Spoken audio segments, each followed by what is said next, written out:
It has been 2 years since NASA's James Webb telescope gave us a stunning first look at the depths of our universe.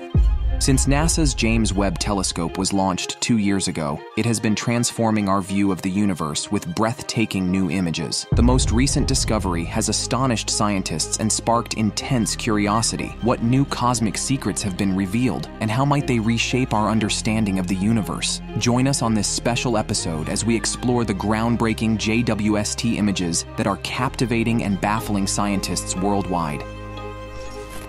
Is the standard model of cosmology broken?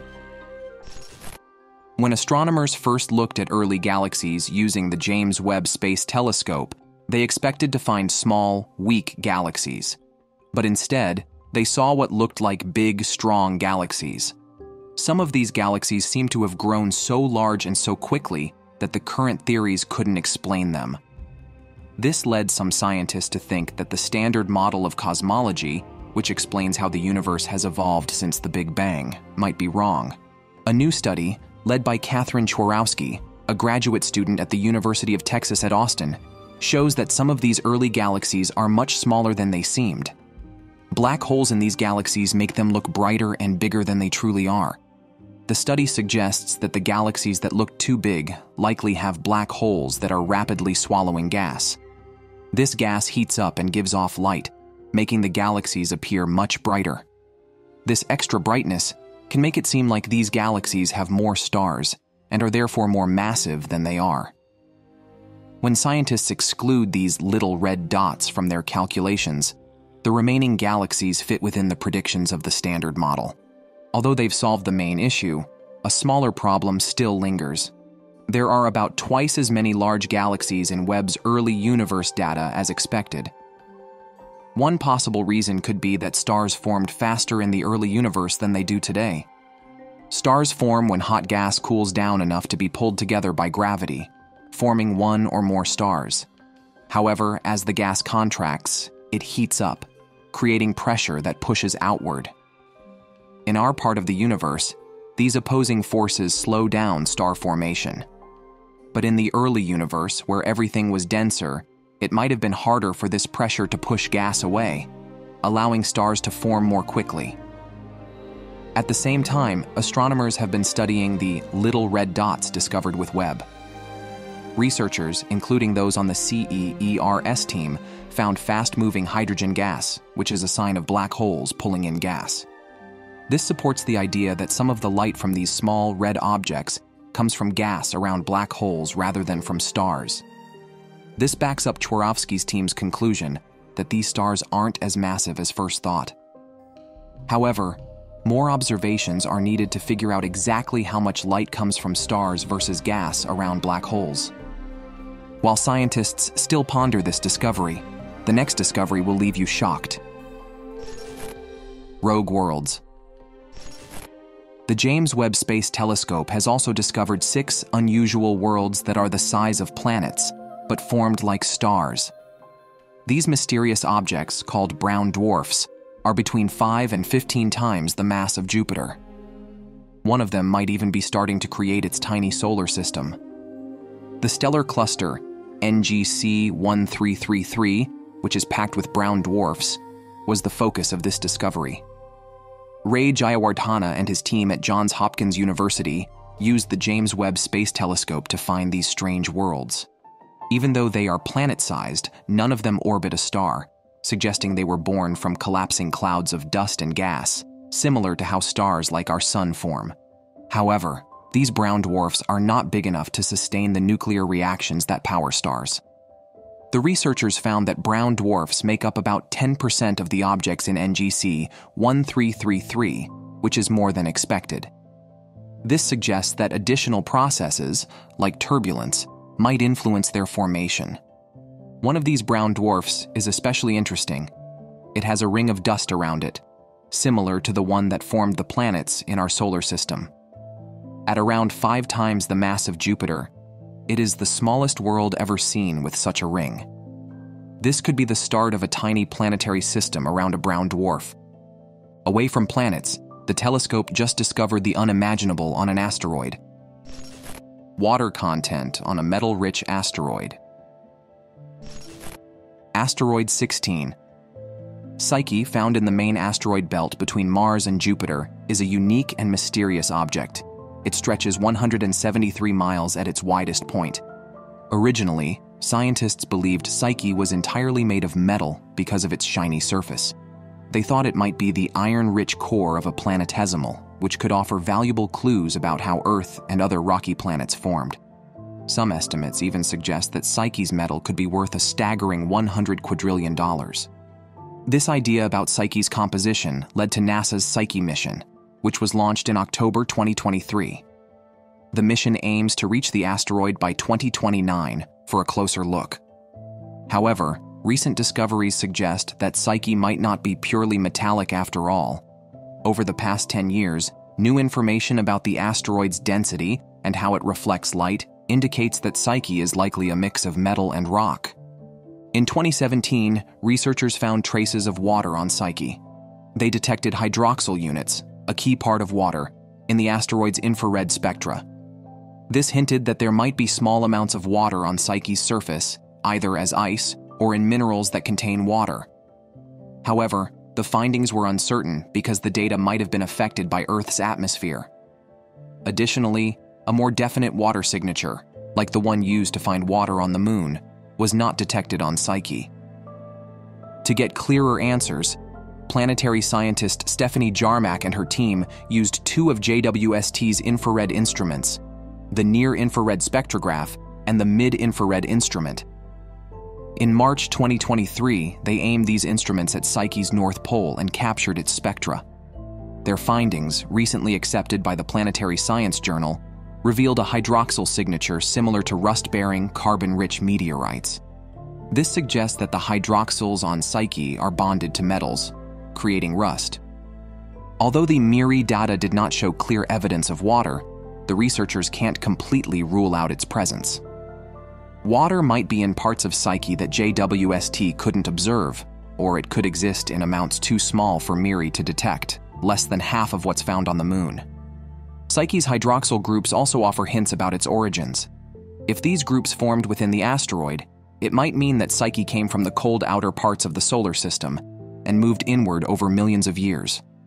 However, current evidence suggests that water-bearing asteroids collided with Psyche, adding to its present composition. Future research will focus on mapping where the hydrated metals are on Psyche's surface, including observing its south pole, which has a large crater that may have been caused by a collision with a water-bearing object. Still on water in space, let's take a look at the JWST discovery in the neighboring Uranus. Icy Moon around Uranus. New observations by the James Webb Space Telescope suggest that an icy moon around Uranus might have a hidden liquid ocean beneath its surface. Ariel is one of Uranus's 27 moons. Uranus is the seventh planet from the Sun and the third largest in our solar system. Ariel, along with three other moons, Umbriel, Titania, and Oberon, has been a major focus for scientists searching for water in our solar system. Ariel is named after a character from William Shakespeare's play The Tempest, while Titania and Oberon are named after characters from his play A Midsummer Night's Dream. For the Moons of Uranus project, scientists used JWST to study these four moons for 21 hours. They were looking for signs of ammonia, organic molecules, water, and carbon dioxide ice. Carbon dioxide ice is not expected to be present at Uranus because it is so far from the Sun, 20 times farther than Earth, where it should normally turn into gas.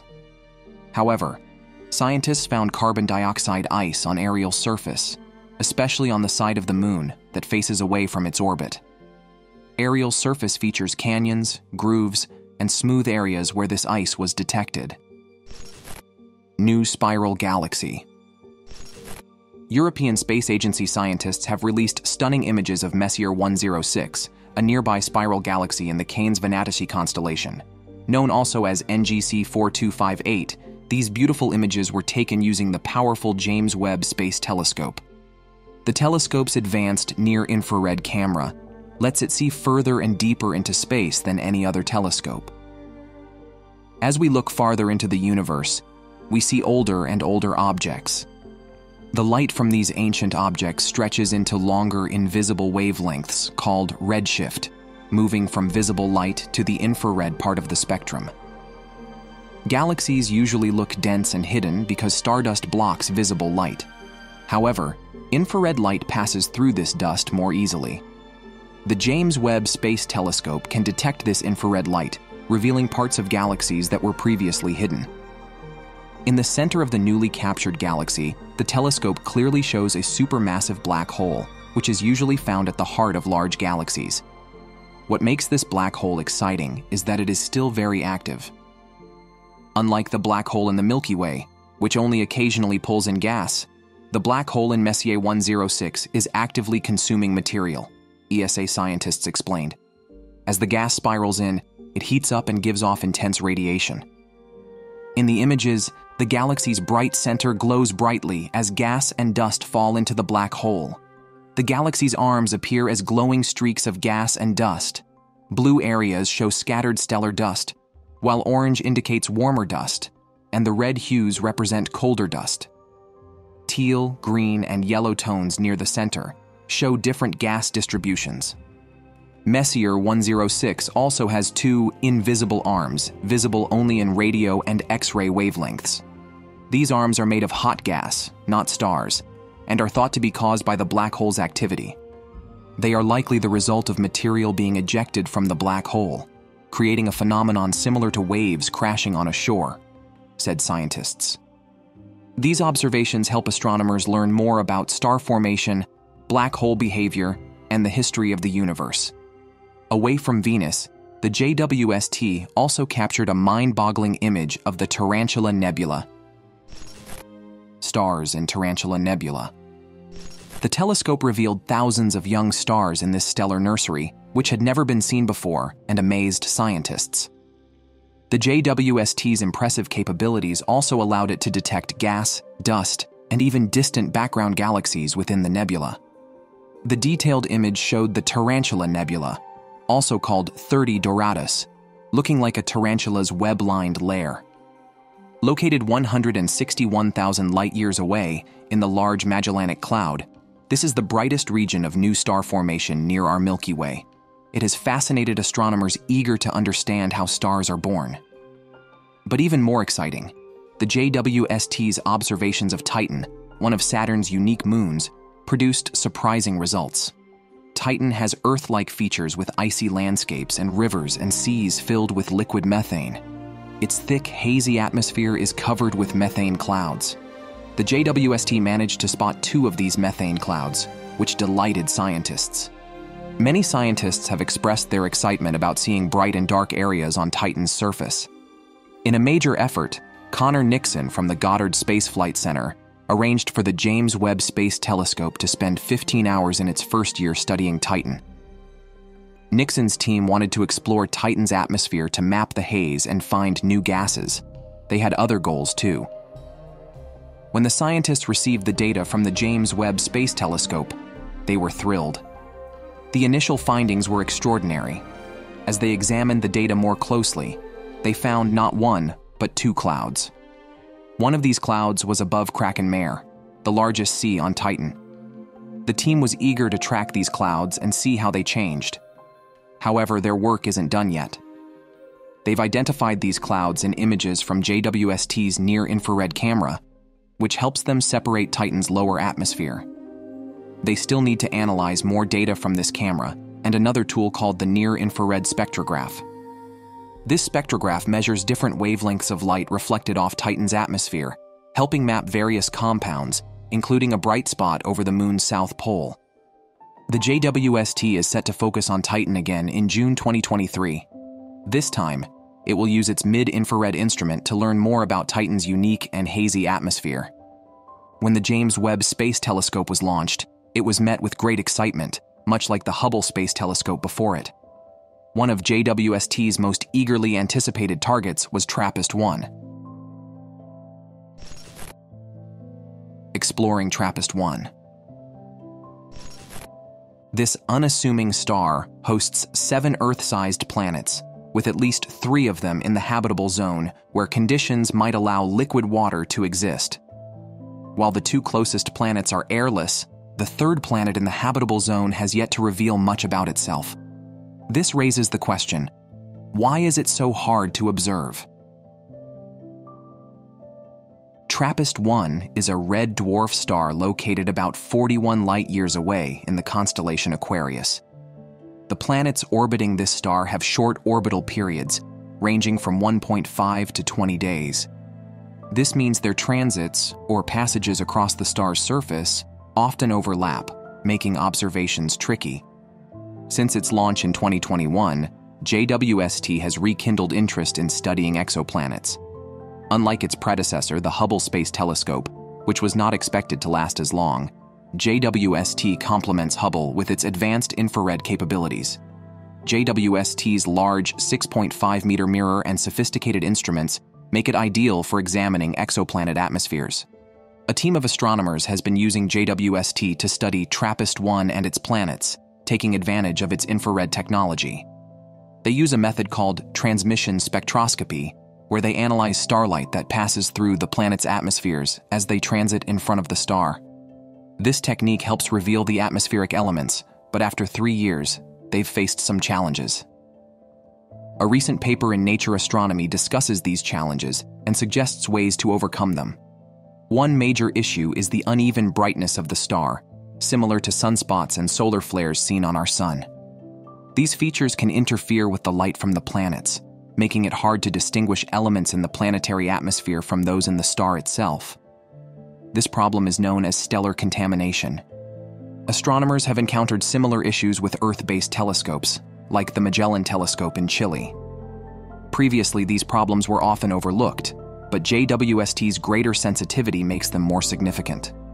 A possible solution is to observe the star as it rotates to get a clearer picture of its surface, which can help improve the analysis of the planetary atmosphere. Using Trappist I as a test case, the hope is to address these challenges and apply the solutions to other exoplanet systems. The team suggests that the exoplanet and JWST communities work together to tackle these issues and improve our understanding of distant worlds.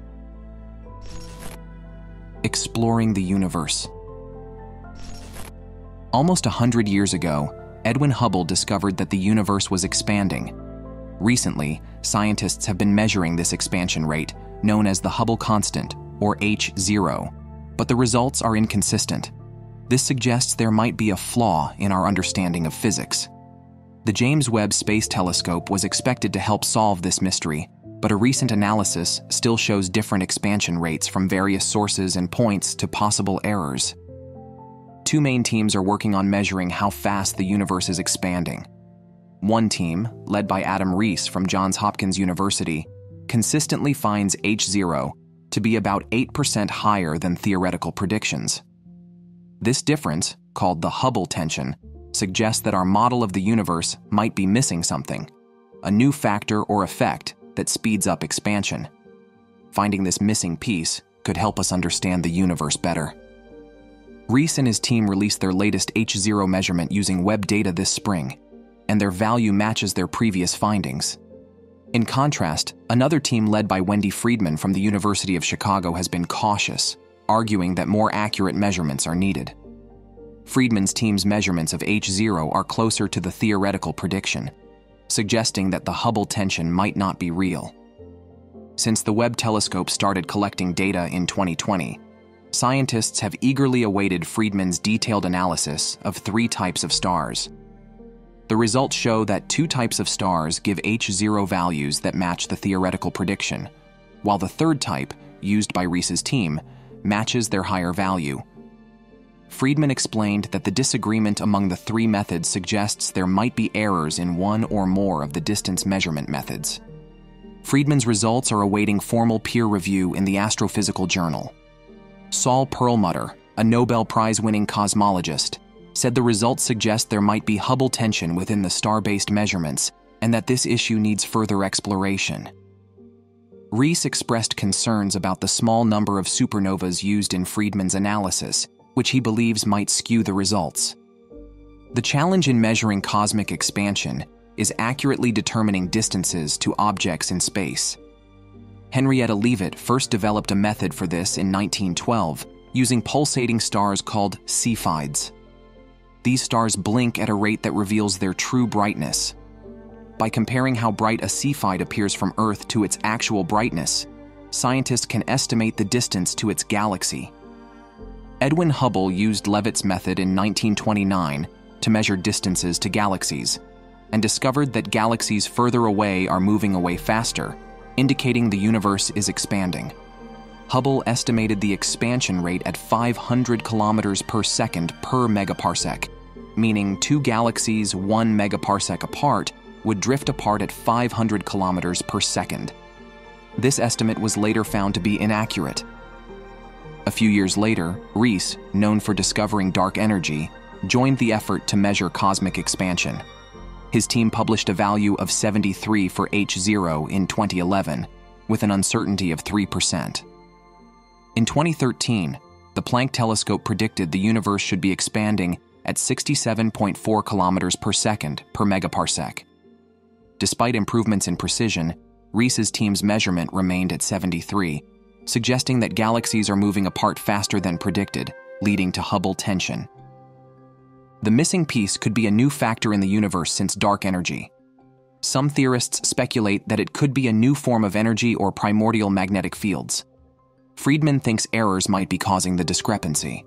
Cepheid stars might be located in crowded regions of young galaxies, making their brightness hard to measure accurately. When the Webb telescope launched in December 2021, Reese and his team used its powerful camera to test if crowding affected measurements. Their new measurements with Webb support their previous value of 73 kilometers per second per megaparsec. Friedman started using different stars for distance measurements, like the tip of the red giant branch stars, which are found on the quieter outskirts of galaxies. TRGB stars have similar brightness in every galaxy, helping estimate distances more accurately. Astronomers are also using a new distance indicator, carbon-rich giant stars from the J region asymptotic giant branch. These stars emit a lot of infrared light, and recent technology with the Webb telescope allows observing them at great distances. Astronomical uncertainties. On March 13, 2024, Wendy Friedman, Abigail Lee, and their team in Chicago revealed their findings after months of work. They had split into 3 groups, each using a different method, Cepheids, TRGBs, or JAGBs, to measure the distances to 11 galaxies. These galaxies also had the types of supernovas needed to help measure distances to even farther galaxies. By dividing how fast these distant galaxies are moving away by their distances, they could calculate H0. Each group added a random offset to their distance measurements. When they gathered to compare results, they removed these offsets and found that all 3 methods gave similar distances, with only a 3% difference. Friedman described it as jaw-dropping. All 3 H0 values were close to the theoretical prediction of 67.4. It seemed they had resolved the Hubble tension. But as they analyzed the results, they encountered problems. The JAG-B results were fine, but the other 2 methods showed issues. The TRGB measurements had large errors, and when they added more TRGBs, the distances became smaller, which increased the H0 value. In the Cepheid analysis, they found an error where the correction for crowding was applied twice in about half the Cepheids. Fixing this increased the H0 value, aligning more with Adam Rees's measurements and reviving the Hubble tension. Friedman suspects the Cepheid-based measurement is less reliable due to its sensitivity to assumptions about the stars and their surroundings. Dust in the galaxies where Cepheids are located can dim their light, and while Webb's infrared vision can see through this dust, some uncertainties remain. They used older Hubble data to estimate the dust, but this data isn't as detailed as Webb's, adding more uncertainty. Another problem is that the supernovas in the studied galaxies seemed brighter than those in more distant galaxies. Friedman and others worry this might be biasing the results. This issue, along with the H0 value, remains a puzzle for cosmologists. Friedman believes this will be a key focus in the coming years. Combining all methods and uncertainties gave an average H0 of 69.96, with a 4% uncertainty. This overlaps with both the theoretical prediction and Rees's higher value. Friedman concluded that they don't have enough evidence to definitely say there's a Hubble tension, and Saul Perlmutter agreed, emphasizing the need to track down all systematic errors. Role of the JWST in measuring H0. The James Webb Space Telescope is opening up new ways to measure H0. For example, astronomers are starting to use the appearance of galaxies to estimate their distances. The idea is simple. Closer galaxies look more clumpy because you can see individual stars, while farther galaxies appear smoother. Anand, who is working on this project along with his work with Reese, explained, "It's a way to use the clumpiness to measure distance." Another promising method involves using a massive cluster of galaxies as a kind of warped magnifying glass. This cluster bends and enlarges the image of objects behind it, creating multiple images of the same object. Brenda Fry from the University of Arizona leads a project to observe 7 of these clusters with the Webb telescope. When Fry and her team looked at their first image last year of the large galaxy cluster G165, they were surprised to see 3 dots that weren't there before. These dots turned out to be 3 images of the same supernova that had exploded behind the cluster. By comparing the arrival times of these 3 supernova images, they could estimate the H0 value. Fry said, "This is a straightforward measurement for H0, making it completely independent." They found an expansion rate of 75.4 kilometers per second per megaparsec, though with a large uncertainty of plus 8.1 or minus 5.5 kilometers per second per megaparsec. Fry hopes to narrow down these uncertainties with more observations over the next few years. Both Reese's and Friedman's teams believe that as they gather more data from the Webb telescope, they will be able to get a clearer answer with their traditional methods that use stars. Thanks for watching. See you in the next video.